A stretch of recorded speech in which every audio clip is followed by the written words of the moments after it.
অপদার্থ স্বরাষ্ট্রমন্ত্রী ইন্ডিয়ান মাল শিলং সালাউদ্দিনকে বরখাস্ত করতে হবে। তিনটা কাজ হবে। এক, পরিবার নিজেই পাহারা দিবে তখন এরকম কারো খেসলত থাকলে। দুই, লজ্জা এটা উল্টায় যাবে। এখন লজ্জা যায় নিচের দিকে মেয়ের শরীরে, মেয়ের পরিবারে, এখন যাবে উপরের দিকে ধর্ষকের পরিবারে। তিন নাম্বার, ভিকটিম মাথা তুলে হাঁটবে। ধর্ষকের বাবা মসজিদে যাইতে পারবে না। বাংলাদেশে শিশু ধর্ষণের সমস্যা আইনের না, সমাজের। আইন আছে, কড়া আইন আছে, কাজ করে না কেন? কারণ সমাজ ধর্ষককে আগলায় রাখে, পরিবার ধর্ষককে আগলায় রাখে। সমাজ আগলায় কেন? কারণ আগলানোয় সমাজের কোনো নিজের খরচা নাই তো, সমস্যা নাই তো, খরচা বসানো ওইখানে। ধর্ষকের পরিবারকে ধরেন, বংশকে ধরেন, পাড়াকে ধরেন, সবাইকে দায়ী করেন। এটা কোনো নতুন বুদ্ধি না, এটা জুডোর প্র্যাকটিস। প্রতিপক্ষের জোরই প্রতিপক্ষের বিরুদ্ধে ফেরায় দেওয়া। তো এই সমাজের জোর কোথায়? সম্মান একলার না তো, গোটা বংশের। লজ্জা একলার না, গোটা পরিবারের। তাইলে অপরাধের দায় কালেকটিভ হোক। যেই সমাজের সব ভাগাভাগি, সেই সমাজের দায়ও ভাগাভাগি করতে হবে। এটা ছাড়া অপরাধ কোনোদিন থামবে না। আমাদের শিশুদের রক্ষা করার জন্য এর চাইতে উত্তম কোনো পথ নাই, এই পথ গ্রহণ করতে হবে। আর এই অপদার্থ স্বরাষ্ট্রমন্ত্রী ইন্ডিয়ান মাল শিলং সালাউদ্দিনকে বরখাস্ত করতে হবে। ইনকিলাব জিন্দাবাদ।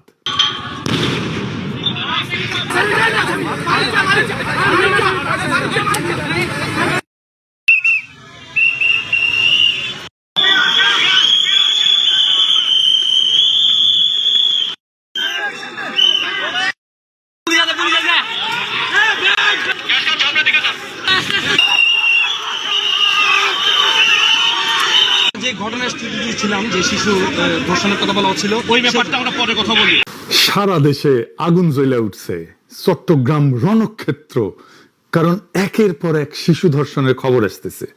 গত 7 দিনে 5 জন শিশু, মিরপুরে 7 বছরের একজন, সিলেটে 4 বছরের, ঠাকুরগাঁয়ে 4 বছরের, মুন্সিগঞ্জে 10 বছরের, চট্টগ্রামে 4 বছরের, সবাইকে ধর্ষণ করা হয়েছে। নির্মমভাবে রামিসাকে হত্যা করা হয়েছে।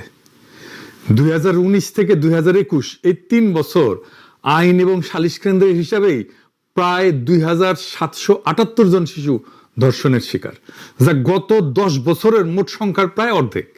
2020-এ 1018 জন শিশু ধর্ষণের শিকার হয়েছিল হাসিনার আমলেই।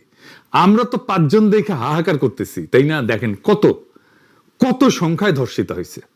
তার মানে ধরেন প্রায় প্রত্যেক 2 দিনে 3 জন করে শিশু ধর্ষিত হইতেছে। ভিকটিমদের বয়স দেখলে স্তম্ভিত হয়ে যাইতে হয়। 49 ছিল 0 থেকে 6 বছরের, 94 জন ছিল 7 থেকে 12 বছরের। চিন্তা করতে পারেন, 103 জন কিশোরী। গত 10 বছরে অন্তত 318 জন শিশু ধর্ষণের পর হত্যার শিকার হয়েছে। হাসিনা মায়া কান্না করতেছে, ওর নাকি খুব কষ্ট হইতেছে, ওর আমলে সবচেয়ে বেশি হয়েছে। দেখেন, দেখেছেন? এইটার তো একটা সামাজিক রাজনৈতিক একটা কারণ আছে, কিন্তু একটা প্যাটার্ন দেখা যাচ্ছে। এই সবগুলো ঘটনা মিলে কিছুদিন ধরে কিছু ঘটনা ঘটতেছে। আমি এক এক করে আপনাদেরকে বলতেছি। শিলং সালাউদ্দিনের একেবারে মাটিতে হুতায় দিছে। দেখেন, পাবলিকে ভুয়া ভুয়া করতেছে চারপাশে ঘিরে ধরে।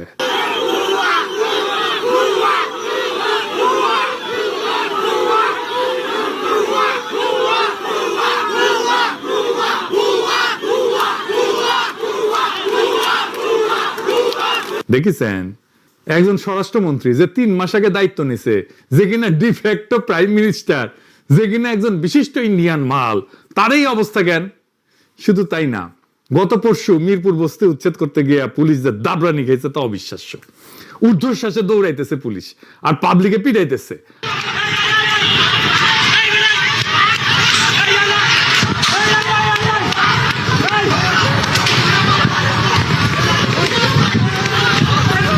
হাসিনার পুলিশ দাবরানি খাইছে 3 টার্মের পরে, আর বাংলার লুথার কিং এর পুলিশ দাবরানি খাইলো 3 মাসের মধ্যে।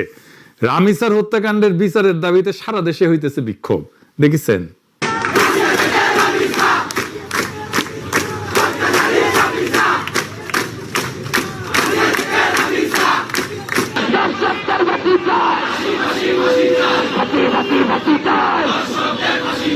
তারা স্লোগান দিয়ে কিন্তু তারা এখানে অবস্থান করছে। তাদের দাবি তারা দ্রুত রামিসা হত্যার বিচার চায়, কারণ হচ্ছে এই ধরনের হত্যাকাণ্ড, এই ধরনের পাশবিক ধর্ষণের পর হত্যাকাণ্ড, এই ধরনের ঘটনার যদি দ্রুত বিচার না হয় তাহলে এই ধরনের ঘটনা সারা দেশব্যাপী বিভিন্ন সময় বিভিন্ন জায়গায় ঘটতে থাকবে, যার কারণে তারা এই ঘটনার সুষ্ঠু তদন্ত করে এবং দ্রুত বিচার চায়। এর মধ্যে বাইট স্কুলের ছাত্ররা রণক্ষেত্র বানাইলো। দেখেন, চেয়ারম্যান অপমান করেছে এক ছাত্রীকে, সে ছাত্রী আত্মহত্যা করেছে। দেখেছেন কি অবস্থা করেছে চেয়ারম্যানের। স্কুলের চেয়ারম্যানের অবস্থা আপনারা দেখতে পাচ্ছেন। উদ্ধার করতে গেলে ব্রাইট স্কুলের চেয়ারম্যানকে শিক্ষার্থী অভিভাবকরা এভাবে মারধর করেন এবং পুলিশ উদ্ধার করতে গিয়ে হিমশিম খান। চট্টগ্রামে কিন্তু কোনো রাজনৈতিক দল নামে নাই, নামছে সাধারণ মানুষ। আমি খোঁজ নিয়ে জানছি লীগের পোলাপান কিছু ঢুকিছিল এই চান্সে, ওরা তো চান্স নেবেই। কইছিলাম বিএনপি রে যা আসেন ডলা দিয়া ওগরে ওগরে আপার কাছে পেটে দিই না, তখন ওদের ভোট লাগবি ভোট, এখন খাও মারা। এই শিলং সালাউদ্দিনের সব হ্যাডম ফুস করে নিবে গেল, দেখেছেন। এরপর উইয়ার মন্ত্রণালয় চালাবার পারবি, সে স্টেডিয়ামে যায় ভুয়া ভুয়া স্লোগান উঠে, সে ভিকটিমের বাসায় যায় ভুয়া ভুয়া স্লোগান ওঠে, তার পুলিশ খায় দাবরানি, উই শেষ। রাস্তায় আজ থেকে শিলং সালাউদ্দিনের পদত্যাগের দাবি শোনা যাবে। আমি কয়ে দিলাম, দেখেন আজকে থেকে শুনবে পারবেন। মানুষ উৎসাহ সহকারে সাপোর্ট দিবি। আর এটা শিলং সালাউদ্দিন অ্যাচিভ করেছে জুলাইয়ের সাথে গাদ্দারি কইরা। মানুষ হেভি বিলা হয়ে আছে ওর উপরে, ওকে পাইরা ফেলতে পারলে মানুষ মহামজা পাবি। এক সপ্তাহ অন্তত 5টা আলাদা ফ্রন্টে সরকারের কর্তৃত্ব চ্যালেঞ্জ হয়েছে, আর এইটা ক্ষমতা নেওয়ার 3 মাসের মধ্যে। এখন দেখেন সরকার একা, ইউনূস সরকার কিন্তু এমন বেড়াঝাড়া করে ফেলে নাই।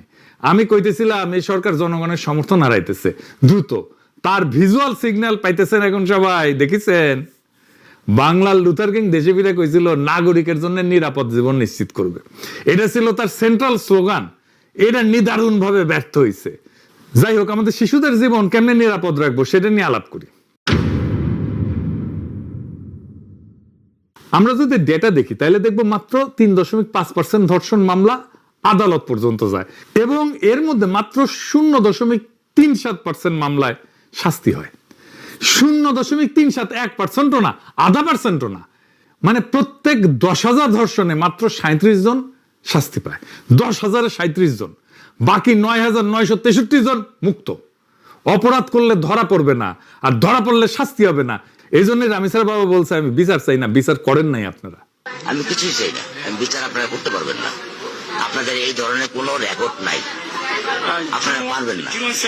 আমার মেয়েও ফিরে আসবে না, আপনারা বিচার করতে পারবেন পারবেন না। আপনারা কোনো এক্সাম্পল দাঁড়া করাতে পারবেন পারবেন না। আমার তো স্টেম নেবেন, স্টেমে লিখিত নেবেন, পারবেন না। আপনারা পারবেন না, আপনারা পারবেন না। এটা বড় যুব 15 দিন, এরপর আরেকটা বড় কোনো ঘটনা পড়বে, এটা ধারা করে চলে যাবে, শেষ শেষ। এটা শুনেছেন 2024-এর জুলাই আগস্টের পর সরকার বদলাইছে 2 বার, 1 বার না। কিন্তু আদালত, পুলিশ, উকিল এই কাঠামো এটা বদলায় নাই। 15 বছরের অবিচারের যে মেমোরি, যে স্মৃতি জনতার মনে আছে, অপরাধীর মনেও আছে। সেই জন্য রামিসার বাবা বলে আমি বিচার চাই না, আর যে অপরাধী সে অপরাধের পর অপরাধ করেই যায়। আমাদের বিচারের হার 100% করতে হবে। বিচারের এডিটেড ফুটেজ প্রচার করতে হবে, রায় হবে প্রকাশ্যে। বাংলাদেশে বাঙ্গুদের মধ্যে একটা ধারণা আছে দ্রুত বিচার মানে অবিচার। শুনেন শিলং সালাউদ্দিন কি বলে। আমরা এখন মধ্যযুগে নাই, আমরা আধুনিক যুগে। আইন সংস্কারটা একটা চলমান প্রক্রিয়া। সমাজের চাহিদা অনুসারে, সময়ের চাহিদা অনুসারে সকল আইনকে আপ টু ডেট করতে হয়। আবার কিছু কিছু ক্ষেত্রে এটাও চিন্তা করতে হয় যে খুব সংক্ষিপ্ত বিচারের মাধ্যমে আবার অবিচার করা হচ্ছে কিনা। শুনেছেন আমেরিকায় 6 মাসের মধ্যে অধিকাংশ বিচার সম্পন্ন হয় কেমনে, বাংলাদেশে কেন 5 থেকে 7 বছর লাগবে? আসিয়ার মৃত্যুর পর তদন্তের সময়সীমা 30 দিন থেকে কমায় 15 দিন করছে, এবং বিচার শেষ করার সময়সীমা 180 দিন থেকে কমায় 90 দিন করছে। 90 দিনের মধ্যে বিচার করতে হবে সবগুলো কেসের। মামলা কেন দেরি হয় জানেন? আসেন সেটা একটু দেখি। ফরেনসিক ক্যাপাসিটি সবচেয়ে জরুরি, এবং এটা নিয়ে কেউ কথা বলে না। বাংলাদেশের ন্যাশনাল লেভেলে একটাই ডিএনএ ল্যাব আছে, ঢাকা মেডিকেলের NFDPL। 2006 থেকে মার্চের 2025 পর্যন্ত প্রায় 35,000 স্যাম্পল আসছে 10,885টা মামলা থেকে। 35,000 স্যাম্পল 10,885টা মামলা থেকে। তার মানে একটা মামলা থেকে 3টার মতো স্যাম্পল আসছে, যার মধ্যে 65% হইতেছে ধর্ষণের মামলা। সিআইডির একটা আছে আলাদা, এই দুইটা দিয়া পুরা দেশের কাজ চলে। ফলাফল কি, 2024 শেষ পর্যন্ত 789টা মামলার তদন্ত আটকায় আছে শুধুমাত্র ডিএনএ রিপোর্টের জন্য। তাইলে চিন্তা করেন, শুধু ডিএনএ রিপোর্টের জন্য মামলা আটকে আছে বছরের পর বছর। ভিকটিমই মারা যায়, সাক্ষী পাল্টায়, আসামি জামিনে বাইরে হয়ে যায়। আর দেখেন, এপ্রিল 2025 নতুন অর্ডিন্যান্স করছে, ধর্ষণ মামলায় ডিএনএ টেস্ট বাধ্যতামূলক রাখা হয় নাই, যেটা 2020 সালে সংশোধনীতে বাধ্যতামূলক রাখা হয়েছিল। তার মানে বিচারের ভিত্তিতে উঠাই দিল ইউনূস সরকার। কেন? কারণ ল্যাব নাই, রিপোর্ট নাই। তাহলে আইনি বাধ্যবাধকতা থাকলে তো মামলা চলে না। সমাধান কি হওয়া উচিত ছিল? সমাধান ছিল ল্যাব বানাও। সমাধান কি হলো? আইনি তুলে দাও। মহা মজার মজা। এই হইতেছে আসিফ নজরুলের কাজ। আমাদের প্রত্যেকটা বিভাগে একটা করে মোট 8 থেকে 10টা পুরোপুরি সজ্জিত ফরেনসিক ল্যাব দরকার। 15 দিনের মধ্যে ডিএনএ রিপোর্ট আসতে হবে। আর কি করতে হবে? জাতীয় সেক্স অফেন্ডার রেজিস্ট্রি করতে হবে। যাদের শাস্তি পায়, যে সমস্ত অপরাধী, ওদের পাবলিক ডেটাবেজ, ওদের নাম, ছবি, ঠিকানা, অপরাধের ধরন, এগুলো সব থাকবে। স্কুলে চাকরি দিতে গেলে, মাদ্রাসায় হুজুর রাখতে গেলে, গৃহশিক্ষক রাখতে গেলে, বাসা ভাড়া দিতে গেলে, এতিমখানায় কেয়ারটেকার রাখতে গেলে, দারোয়ান রাখতে গেলে চেক করা যাবে। ইন্ডিয়ায় আছে এনএসডিও বলে, আমেরিকায় আছে, আমাদের কেন থাকবে না? আর একটা জিনিস, শিশুদের উপরে যারা যৌন নির্যাতন করে তারা ভিকটিমের পরিচিত, বাসায় অ্যাক্সেস আছে, বা শিশু চেনে এমন কেউ, এটা সামলানোর জন্য কি করা লাগবে? অপরাধীর পরিবারকে পাবলিক করে দিতে হবে। অপরাধ নিশ্চিত হবে, পরিবারকে পাবলিক করে দিতে হবে, ভিকটিমকে না। দেখেন এখন কি হয়, গ্রামে 4 বছরের মেয়ে ধর্ষিতা হয়েছে, মেয়ের পরিবার গ্রাম ছেড়ে পলায়, মেয়ে স্কুল বদলায়, নাম বদলায়, ছোট বোনের বিয়ে আটকায়, বাবা মসজিদে যাইতে পারে না, ধর্ষক সে গ্রামে থাকে।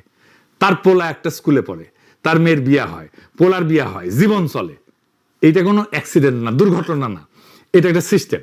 ইজ্জতের দাম দেয় ভিকটিম, ধর্ষক না। তাই ধর্ষকের পরিবার তাকে আগলায়, ঘুষ দেয়, মীমাংসা করায়, সাক্ষীকে চাপ দেয়, কারণ পরিবারের এখানে কোনো ক্ষতি নাই। এই পরিবারের ক্ষতি বসান, পরিবারের ক্ষতি বসান। অপরাধ নিশ্চিত হইলে, শাস্তি হইলে ধর্ষকের নাম, ছবি, ঠিকানা পাড়ার মোড়ে বোর্ডে বোর্ডে টাঙাই দিতে হবে। 10 বছর ধরে থাকবে ওখানে, বাবার নাম, ভাইয়ের নাম, পোলার নাম সব, মায়ের নাম সব। পোলার স্কুলে নোটিশ যাবে ওর বাপ ধর্ষক, ভাইয়ের অফিসে নোটিশ যাবে যে ওর ভাই ধর্ষক। ওয়েবসাইটে সার্চ দিলে প্রথমেই আসবে এইটা, ধর্ষকের পুরা পরিবার মানুষ জানবে এইটা ধর্ষক পরিবার। গ্রামে যেমন ডাকাত পরিবার থাকে না, এরকম ধর্ষক পরিবার থাকবে পাড়ায়, আমরা জানবো যে এই হচ্ছে ধর্ষক পরিবার। এতে কি হবে? 3টা কাজ হবে। 1, পরিবার নিজেই পাহারা দিবে তখন এরকম কারো খেসলত থাকলে। 2, লজ্জা এটা উল্টায় যাবে, এখন লজ্জা যায় নিচের দিকে মেয়ের শরীরে, মেয়ের পরিবারে, এখন যাবে উপরের দিকে ধর্ষকের পরিবারে। 3 নাম্বার, ভিকটিম মাথা তুলে হাঁটবে, ধর্ষকের বাবা মসজিদে যাইতে পারবে না। বাংলাদেশে শিশু ধর্ষণের সমস্যা আইনের না, সমাজের। আইন আছে, কড়া আইন আছে, কাজ করে না কেন? কারণ সমাজ ধর্ষককে আগলায় রাখে, পরিবার ধর্ষককে আগলায় রাখে। সমাজ আগলায় কেন? কারণ আগলানোয় সমাজের কোনো নিজের খরচা নাই তো, সমস্যা নাই তো, খরচা বসান ওইখানে। ধর্ষকের পরিবারকে ধরেন, বংশকে ধরেন, পাড়াকে ধরেন, সবাইকে দায়ী করেন। এটা কোনো নতুন বুদ্ধি না, এটা জুডোর প্র্যাকটিস। প্রতিপক্ষের জোরই প্রতিপক্ষের বিরুদ্ধে ফেরায় দেওয়া। তো এই সমাজের জোর কোথায়? সম্মান একলার না তো, গোটা বংশের। লজ্জা একলার না, গোটা পরিবারের। তাহলে অপরাধের দায় কালেকটিভ হোক। যেই সমাজের সব ভাগাভাগি, সেই সমাজের দায়ও ভাগাভাগি করতে হবে। এটা ছাড়া অপরাধ কোনোদিন থামবে না। আমাদের শিশুদের রক্ষা করার জন্য এর চাইতে উত্তম কোনো পথ নাই, এই পথ গ্রহণ করতে হবে। আর এই অপদার্থ স্বরাষ্ট্রমন্ত্রী ইন্ডিয়ান মাল শিলং সালাউদ্দিনকে বরখাস্ত করতে হবে। ইনকিলাব জিন্দাবাদ।